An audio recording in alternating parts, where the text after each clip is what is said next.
பிரபல ரவுடி எண்ணூர் தனசேகரன் திருந்தி வாழப்போவதாக டிஜிபி அலுவலகத்தில் குடும்பத்தினருடன் சென்று மனு அளித்த சம்பவம் பரபரப்பை ஏற்படுத்தியுள்ளது.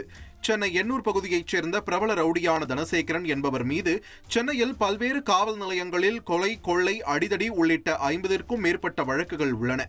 இந்த சூழலில் வழக்கு ஒன்றில் கைது செய்யப்பட்டு கடலூர் சிறையில் அடைக்கப்பட்டிருந்த தனசேகரன் சமீபத்தில் சிறையிலிருந்து வெளியே வந்தார். இந்நிலையில் தனசேகரன் திருந்தி வாழப்போவதாக தனது குடும்பத்துடன் டிஜிபி அலுவலகத்தில் புகார் அளித்தார். தொடர்ந்து செய்தியாளர்களை சந்தித்த தனசேகரன் இனிவரும் காலங்களில் எந்த குற்றச் செயல்களிலும் ஈடுபட மாட்டேன் என்று தெரிவித்தார். கன்சிடர் பண்றோம்னு சொல்லியிருக்கிறாங்க. ஏன் திடீர்னு இந்த மனமாற்றம்? வீட்டோட இருக்கணும், பிள்ளை குட்டிங்களோட வாழணும்.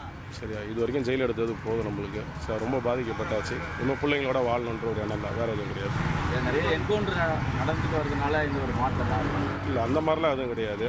மக்களோட சேர்ந்து வாழணும், அவ்வளோதான். நல்லபடியாக இருக்கணும். எவ்வளவு கேஸ் உங்க மேல இருந்தது? எவ்வளவு முடிச்சிருக்கீங்க? இன்னும் நிலுவையில் இருக்கு? நிலுவையில் இன்னும் ஒரு 6 கேஸ் இருக்கும், அவ்வளோதான். எவ்வளவு கேஸ் மொத்தம்? ஒரு 50 கேஸ் தெரிஞ்சு முடிச்சாச்சு.